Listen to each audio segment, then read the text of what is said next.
இந்த கல்யாணத்துல ஏதாவது பிரச்சனை நடந்துச்சு அப்படின்னா, இந்த ரகு காப்பாத்துவான் அப்படின்ற மாரி சொல்லி, இந்த சுடர் ரொம்ப வந்து யோசிச்சுட்டு உட்கார்ந்துகிட்டு இருந்தா. அதாவது ரொம்ப நம்பிக்கையாவும் இருந்துட்டு இருந்தா. ஆனா கடைசியில ரகுவே இந்த சுடருக்கு ஆப்பா வந்து அமைவான் அப்படின்னு கொஞ்சம் கூட எதிர்பார்க்கவே இல்ல. அப்படி சப்போஸ் இந்த சுடரோட கழுத்துல விஜய் தாலிய கட்டினாலுமே கூட இந்த சுடருக்கு ஆபத்து இல்லையா அப்படின்னு கேட்டீங்கன்னா, இந்த ரகுவால மிகப்பெரிய ஆபத்துகள் எல்லாமே இருக்கு. ஏன்னா, அடுத்தடுத்து இந்த சுடர வச்சு செட்டில் ஆயிடலாம் அப்படின்ற மாரி சொல்லி, ரகுவும் பயங்கரமான பிளான் எல்லாத்தையுமே போட்டு வச்சிருந்தான். ஆனா, அது எதுக்குமே வந்து இப்போ வேலையே இல்ல. ஏன்னா, மல்லி இவங்களோட பிளான் எல்லாத்தையுமே இப்போ குழி தோண்டி புதைச்சுட்டாங்க. இனிமே இந்த சுடரா இருந்தாலும் சரி, ரகுவா இருந்தாலும் சரி, யாருமே இங்க தப்பிக்கவே முடியாது அப்படிங்கிறது தான் மிகப்பெரிய உண்மை. உண்மையிலேயே இது எல்லாமே ரொம்பவே நல்ல விஷயமாயிடுச்சு. நம்ம மல்லியால எவ்வளோ பெரிய நல்லது நடந்திருக்கு அப்படின்றது, இப்ப இவங்க யாருக்குமே தெரியாது. அடுத்தடுத்த உண்மைகள் தெரிய வரும்போது தான் உண்மையிலேயே மல்லி எதுக்காக அவ்ளோ போராடுனாங்க? அதாவது ரேணுகாவா இருந்திருந்தா, எனக்கு பிரச்சனையே இல்லன்னு சொல்லிட்டு மூச்சுக்கு 300 தடவ சொன்னது எல்லாமே உண்மதான் அப்படின்ற ஒரு விஷயத்த எல்லாருமே தெளிவா புரிஞ்சுக்க போறாங்க. அதுலயும் மல்லி இருந்துட்டு இப்போ இந்த சுடர கழுத்த பிடிச்சு வெளிய தள்ளிட்டு, ஆதாரங்கள் ஏதாச்சும் இருக்கா அப்படின்ற மாரி வந்து கேட்கும்போது, எல்லாத்தையும் வந்து போட்டு உடைக்கிறாங்க. அதாவது கதிரேசன், நிஷா இவங்க எல்லாருமே வந்து கேட்குறாங்க. அந்த ஒரு டைம்ல நம்ம மல்லி இருந்துட்டு, "உங்க வீட்ல ரூ. 50,00,000 காணாம போச்சு. உங்க லாக்கர்ல வச்சிருந்தது லாக்கர் சாவிய நீங்க வச்சிருந்தீங்க. அப்படி இருக்கும்போது ரூ. 50,00,000 எப்படி அது காணாம போச்சுன்னு உங்களுக்கு தெரியுமா?" அப்படின்ற மாரி வந்து சொல்லி கதிரேசனோட வாய அடைக்கிறாங்க.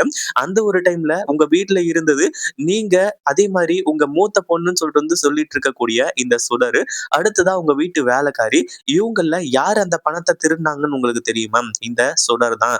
சுடர் தான் வந்து அந்த பணத்த திருடுனது அப்படின்ற மாரி வந்து சொல்லி, நம்ம மல்லி எல்லாத்தையுமே நிரூபிக்கிறாங்க. ஒரு பக்கம் சுடர்லாம் வந்து இவ சும்மா சொல்லிக்கிட்டு இருக்கா, நான் உங்க பொண்ணு தான் டாடி அப்படின்ற மாரி வந்து சொல்லி, இந்த சுடர் ரொம்பவே இது பண்ணிக்கிட்டு இருக்கா. ஆனா கடைசியில நம்ம மல்லி இருந்துட்டு, இன்னும் கொஞ்ச நேரத்துல எல்லா உண்மையுமே தெரிஞ்சிரும். அதே மாதிரி நம்ம மல்லி இந்த சுடர் கிட்ட சொல்றாங்க, அப்படியே கொஞ்சம் அந்த பக்கம் வாசலுக்கா கொஞ்சம் பாரு சுடர் அப்படின்ற மாரி சொல்லி, அப்பதான் இந்த ரகுவோட கையில விலங்கு மாட்டி, போலீஸ் இந்த ரகுவ தர தர தரன்னு இழுத்துட்டு வந்துட்டு இருக்காங்க. அத பார்த்த உடனே சுடருக்கு பயங்கரமான அதிர்ச்சி. ஏன்னா, ரகு மாட்டிக்கிட்டான் அப்படின்னா, அவ்வளோதான் நம்மளோட கதை முடிஞ்சுது.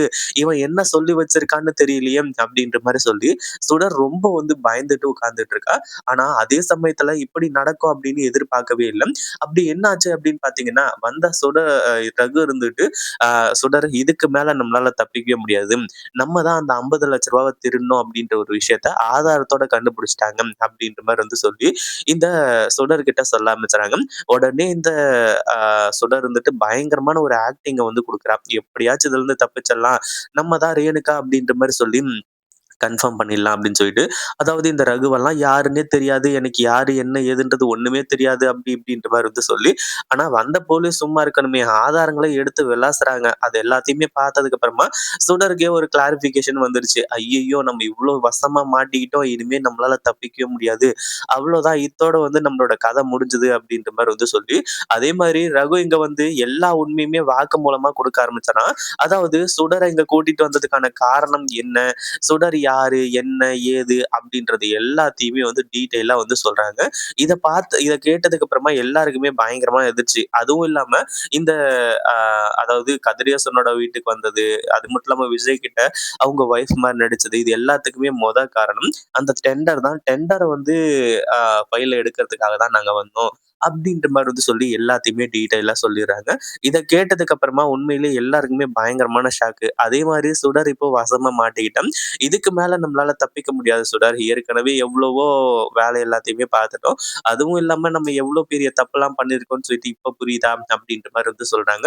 ஒரு பக்கம் சுடர் மாட்டிக்கிட்டு தவிச்சுக்கிட்டு இருக்கா. இதுக்கு மேல யாருகிட்ட போய் நின்னாலுமே கூட இந்த சுடரால தப்பிக்கவே முடியாது. அந்த அளவுக்கு வந்து அவளோட சிச்சுவேஷன் ரொம்ப கிரிட்டிக்கலா மாறிடுச்சு.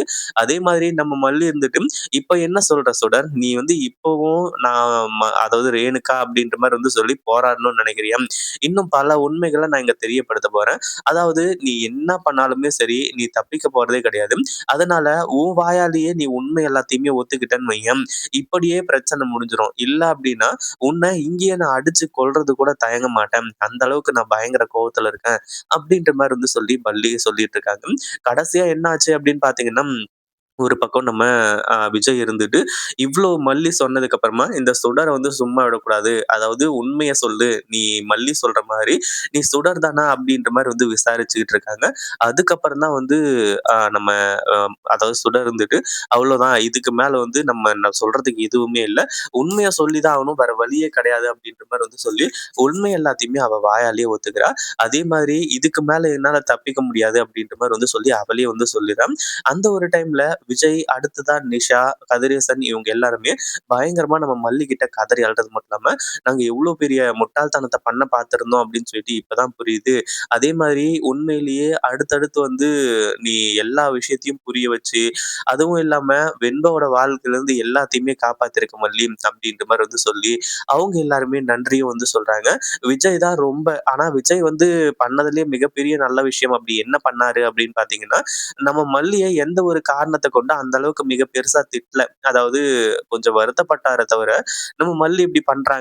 உண்மையிலேயே ரேணுகான்னு சொல்லிட்டு எனக்கு தெரியாதா? நான் அவ்ளோ தூரம் சொல்லியுமே கூட எதுக்காக நீ இப்படி பண்ணிக்கிட்டு இருக்க? அப்படின்ற மாரி கேட்டாரே தவிர, ஆனா மல்லிய திட்டல. மல்லிய திட்டியிருந்தாரு அப்படின்னா, உண்மையிலேயே விஜய் வந்து ரொம்ப ஒரு மிகப்பெரிய ஒரு வருத்தப்பட்டுருப்பாரு. அதாவது இப்படி வந்து திட்டிட்டோமே அப்படின்ற மாரி வந்து சொல்லி மன்னிப்புலாம் கேட்டிருக்கணும். இப்பவும் மன்னிப்பு கேட்குறாங்க. அதுல எந்த ஒரு சந்தேகமும் கிடையாது. அடுத்தடுத்து சுடரு, இந்த ரகு 2 பேரையும் அரெஸ்ட் பண்ணி போலீஸ் ஜெயிலுக்கு கூட்டிட்டு போயிடுறாங்க. இந்த வீடியோ இத பத்தி நீங்க என்ன நினைக்கிறீங்க? அந்த வீடியோ புடிச்சிருந்தா லைக் பண்ணுங்க, ஷேர் பண்ணுங்க. இப்பதான் நம்ம சேனலுக்கு ஃபர்ஸ்ட் டைம் வரீங்க அப்படின்னா, கீழ இருக்க சப்ஸ்கிரைப் பட்டன பிரஸ் பண்ணிக்கோங்க.